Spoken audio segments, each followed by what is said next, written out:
أعوذ بالله من الشيطان الرجيم. بسم الله الرحمن الرحيم.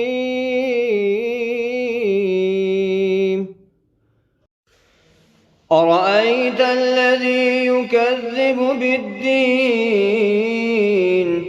فذلك الذي يدع اليتيم ولا يحض على طعام المسكين فويل للمصلين الذين هم عن صلاتهم ساهون الذين هم يراءون ويمنعون